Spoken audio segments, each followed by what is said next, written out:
Queens of Kingdom. I'm back again. This is the first video of the testimony series. This is the testimony series because I want to be sharing my testimony on Queens of Kingdom. There will also be other people's testimonies, so it's not just about me. This video is really just a video explaining you guys where I came from, my journey to salvation, my testimony, what really led me here to this part. I haven't always been where I am right now, but I'm not always going to be where I am right now. I got places I'm going. So yeah, this is just to share my testimony, maybe give someone hope, just give you guys a bit of background. I just want to be completely transparent with you guys. If this testimony helps one person, then I know that I've done my job. So I just want to get right into it. So really I feel led to start about when my life took a downturn before it took an upturn. So I would say that my life really started changing properly beginning of the second year of university. So the summer before second year of university, I had a lot of family problems. I had some problems with my sister, and I moved back to uni early, and I just was really quite angry at everyone, angry at the world, whatever, but I'm not an angry person, so I don't think I really even knew that I was angry at the world and trying to fill a hole. So second year of university now, I remember at the beginning of the year, I started sort of seeing my ex again, but we had a really massive argument, really massive fight, and we stopped talking, and that was really rocky up and down. Our relationship was very rocky up and down. I realised now that our relationship didn't work because we didn't know how to love each other. We awoke in love way too early. We awoke in things that are only supposed to be awoken in marriage. We didn't know how to love each other. We didn't speak each other's love languages. Way too young to be in a relationship. Way too young spiritually to be in a relationship. We both weren't strong enough to know God on our own or know God together. I mean, we tried. We did that whole we're going to be celibate for a while thing, and it never worked. We tried to pray together. We did that for a while, but it never really worked because God was not at the centre of our relationship, and any relationship that God is not at the centre of, it's destined to fail. It really is destined to fail. There's no point in having a relationship. There's no, like I said before in my last video, you can't build a house on a rocky foundation. You can't build a house on a soft foundation. You've got to build a house on a solid foundation. So if you don't build on a solid foundation, then whatever you're going to build will break. Whatever you're going to build will not hold. Whatever you're going to build will not work. Nothing will work if you don't build it on a proper foundation, and the only foundation that you can use to build something is God. So our relationship did not work because God was not at the centre, and because we were not compatible, and we didn't know how to love each other. So yeah, don't get me wrong, that's not me saying that he's not a good person. I mean, he's going to be a great husband to someone one day, and he's a dear friend of mine, but we were not supposed to be in a relationship. And yeah, so we had a very rocky time, and after that happened, I was really, really destroyed, and I struggled with seeking for affirmation from man. So I really saw boys as my sense of security and my sense of belonging and my sense of worth. I really guys would tell me I was pretty, and that meant I was pretty. If I looked nice that day, if a boy looked at me a certain way, I was pretty, I looked nice, I'm that girl, I look good, I am good, all of this stuff. Do you know what I mean? I don't know if any of you have been there, but that's how I saw myself. I didn't know that's how I saw myself, but in hindsight, I see that's how I saw myself. If a boy told me I looked nice, then I looked nice. If a boy complimented me, then, what he said was true. If a boy told me I looked ugly, then I was ugly, sort of thing. I really seeked affirmation in man, and I know that was really bad. Because I was seeking affirmation in the wrong place. Now that I know my affirmation comes from God, I don't care how anyone thinks that I look or how anyone thinks I am. I know what God says I am, and I know who God says I am, and I know that I'm God's masterpiece. So, I'm beautiful. So that was one thing I really struggled with when I was of the world, and I wasn't in Christ. So I remember I started seeing this guy, and he was not a serious guy. Like, one day I hope he finds Christ, but he wasn't a serious guy. And he was a lovely person, but he just wasn't very serious. He was not the right person to be fraternizing with. He wasn't taking me anywhere spiritually or in a positive manner. He was taking me in the negative places. Like, he would smoke weed all the time, so that made me want to smoke weed more. I'd tried it before, and I thought I was a big girl, so whenever he was smoking, I would smoke too. I met him through a mutual friend, and we sort of just hit it off, and then, you know, we started like talking more. He started coming to my house, we would smoke together. I started smoking weed, I started smoking cigarettes. It was very silly. I think it's harmful to your body. It's not treating your body like a temple, but I didn't care at that point. I didn't know that I was lonely and seeking other things. I just thought, you know, this is fun, I'm young, I can do what I want. Like, you know, my flatmates even saw, like, why is we just smoking like this? And I just didn't really care. Like, my friend was like, you know, because my friend would do it for me once in a while. You know, I'd smoke with my girls. It wasn't just him. Like, I won't say he's the only reason that I smoked, but I did want to smoke with him, and I wanted to impress him, sort of thing.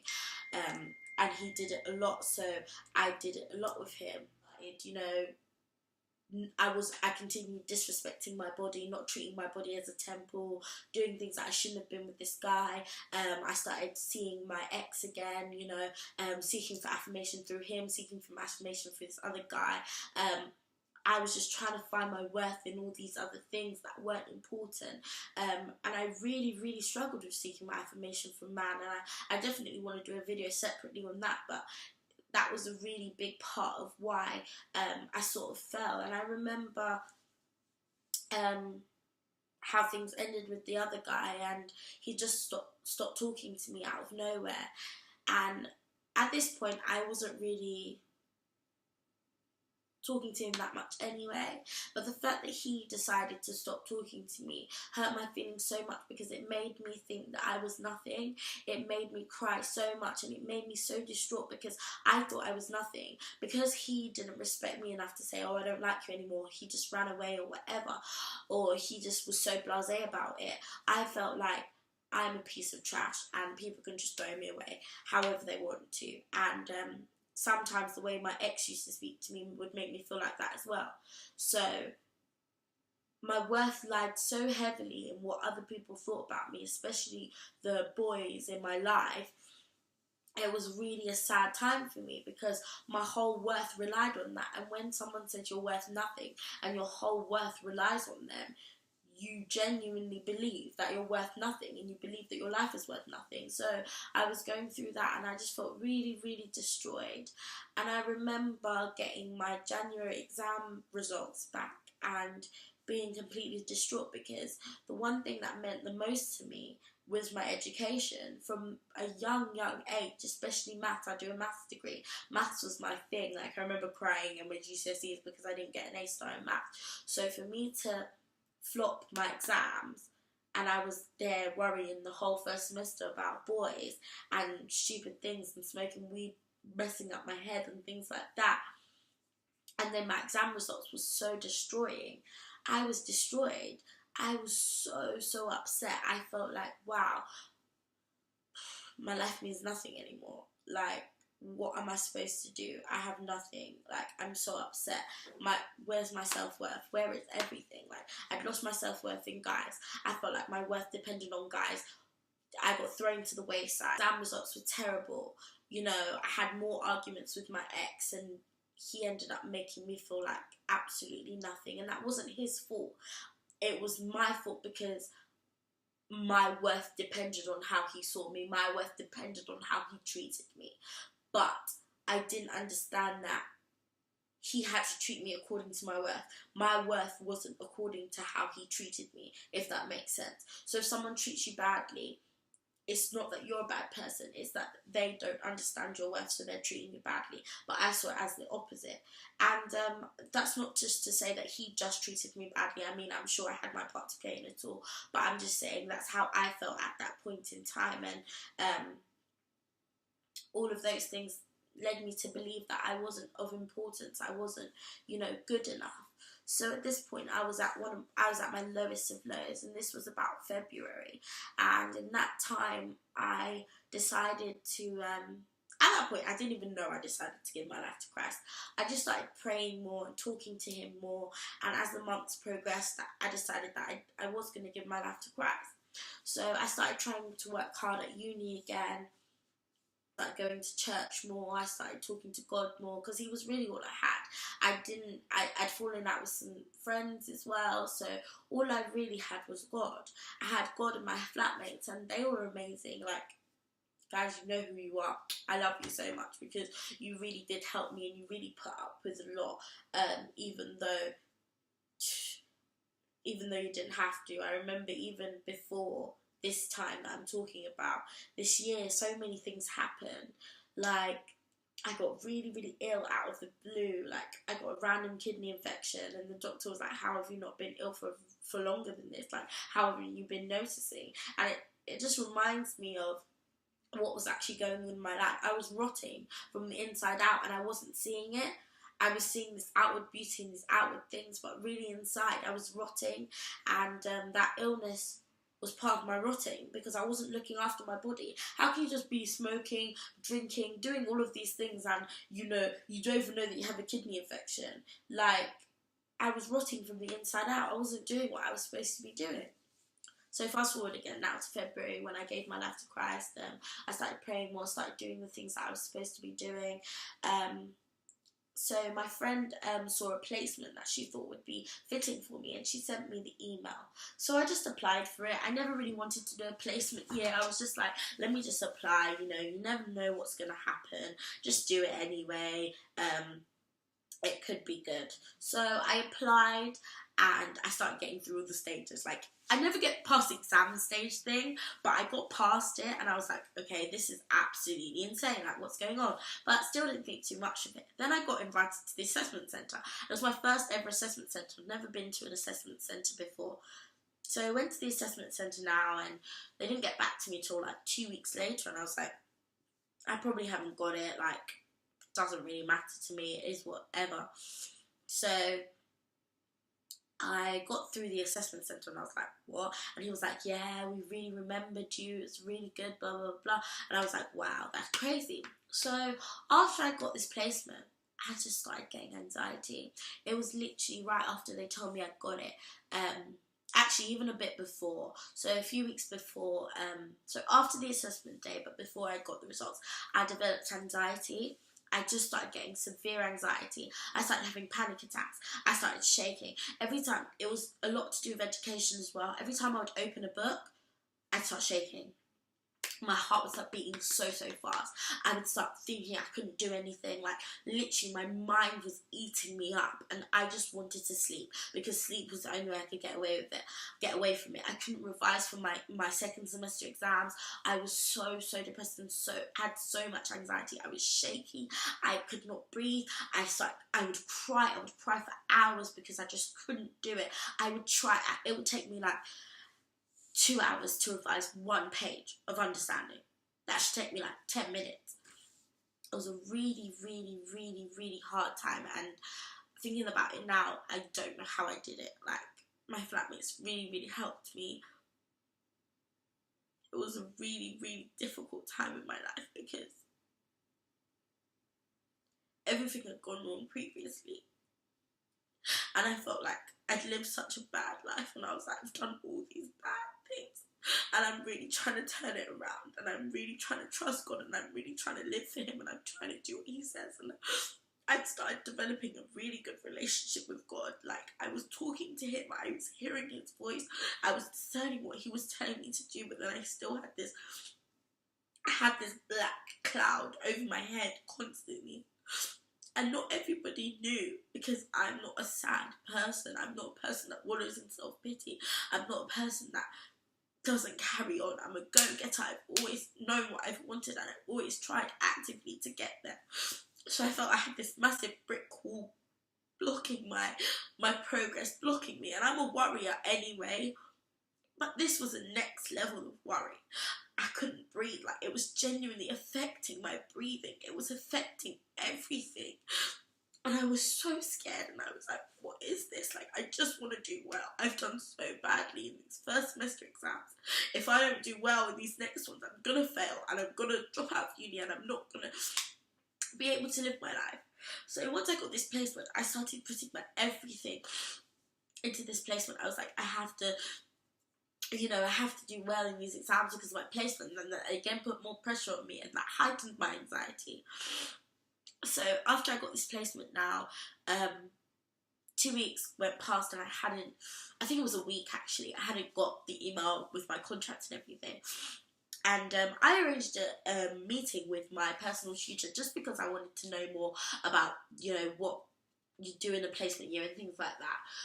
So my tutor couldn't make it, and two heads of the department was like how they still wanted to meet me. So I was like, okay, weird, but I'll meet them anyway. I met them now, and imagine you walk into a room, and there's just this atmosphere, like, when you go to a hospital and like they're about to tell you something bad, like, but that's how it felt to me as well, because I had so much riding on this. I was like, this is my ticket out, like, this is what I have to work towards, to have to live for, like, genuinely, this is what I felt I had to live for. Imagine that, like, the enemy's a liar. But anyway, so I sat down now, and they're like about to tell me something, and it's like, they're like, should I tell her? Should you tell her? And I'm like, can somebody just tell me what's going on? So they're like, oh, we're really sorry, Sawida, you're not able to do your placement anymore because your grades aren't good enough.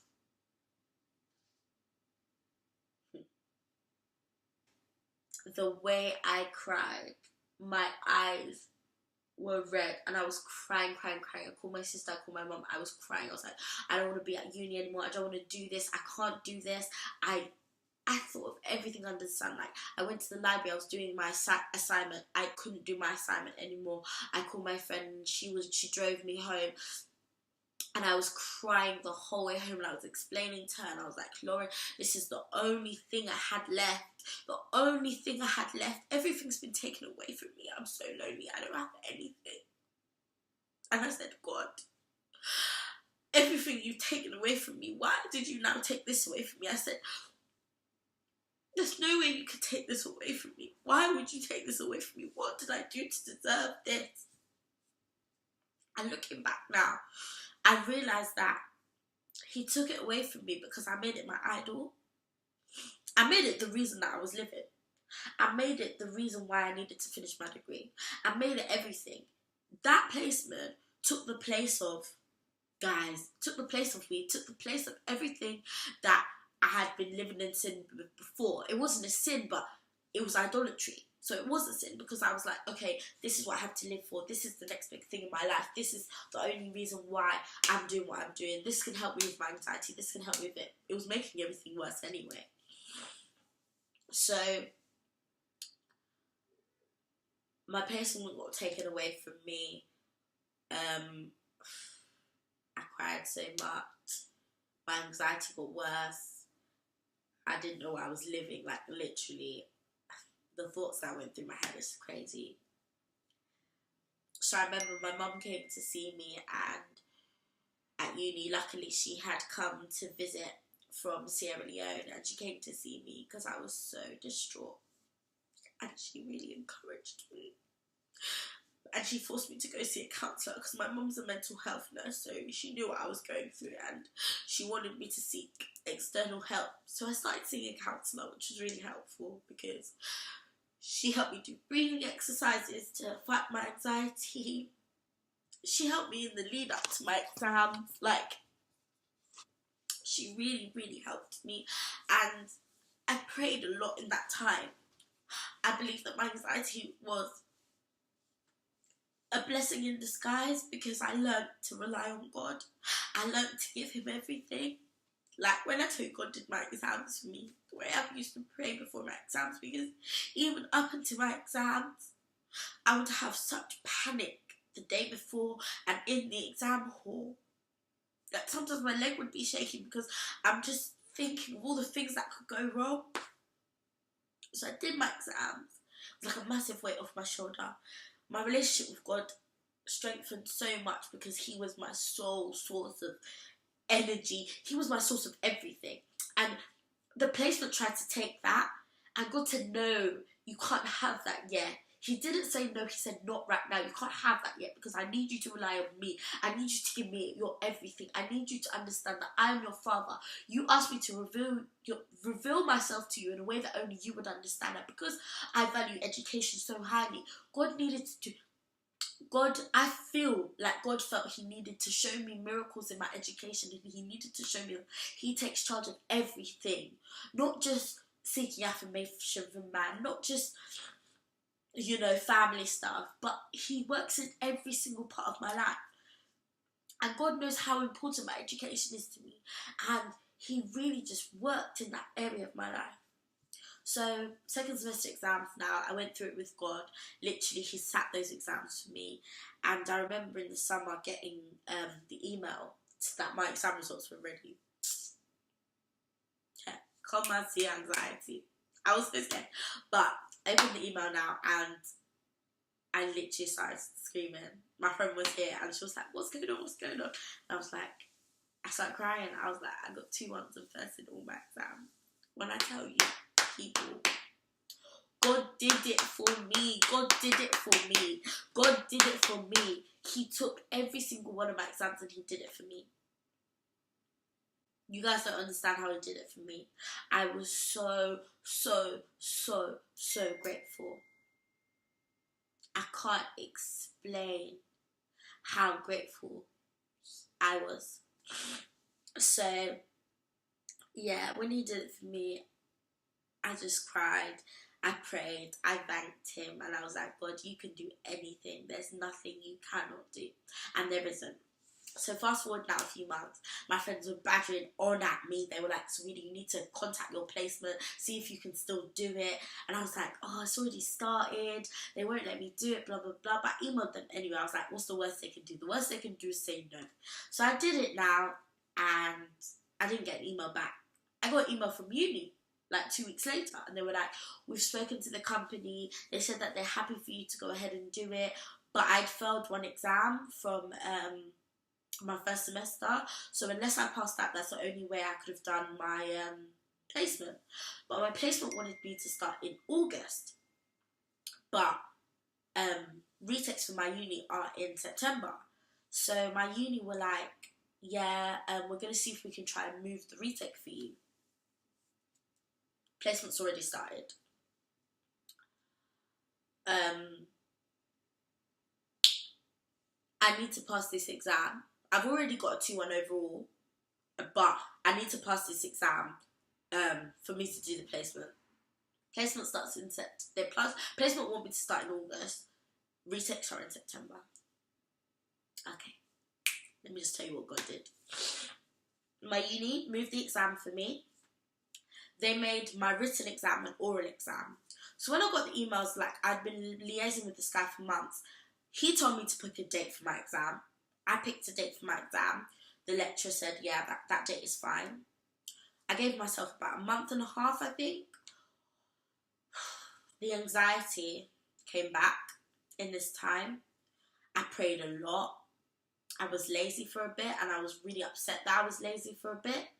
I prayed so much. When I tell you, I studied so hard and I prayed so hard in my summer. I didn't have a summer this year because I was literally working towards getting this placement. I was like, no, God has handed me these opportunities on the plate. I need to take it. I need to. I booked a hotel and I went up to my uni city, and I was so scared for this exam because I was like, how can I take an oral exam? Like, how can I do it? It's maths. Can you imagine? You do maths and they tell you to take an oral exam. The fear that was within me, even the day before the exam in the hotel, I was revising, I was praising, I was doing the most because I was so, so, so frightened. Get to the exam now. The questions, yeah. I'd seen variations of the questions before in all my practicing. The exam took me not long at all. I got told I passed there and then. As I walked out of that room and I started thanking God. God, He broke boundaries for me. And as soon as I left that room, I had a meeting with like the placement officer guy. All my paperwork for my placement had gone through without me even passing the exam. And I got my placement. When I tell you guys, this may not seem like an amazing testimony, but every time I think about God's greatness for my life, from where I came from, a broken girl seeking for affirmation, love, belonging, worth in guys, in weed, in partying, in stupid things, and things that I would have never ever touched, to a woman who knows Christ, who loves Him, who has a personal relationship with Him, who can sit before you guys today, who works in the city, who's doing the degree, who's on track, who has a 2-1 in her degree, and she was failing at the beginning of the year. If that's not good enough for you guys, it's good enough for me. Because my God, He changed my life. He turned it around. He turned it. And if God can save me, there is no way on this earth.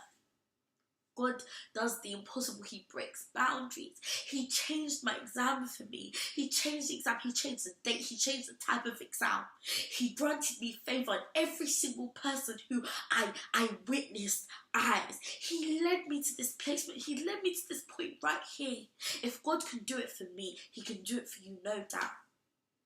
And I just want to say thank you to Him. I just want to close this with a prayer. Because I know this has been a really long video, but I really just wanted to share with you guys. I just want to say thank you, God.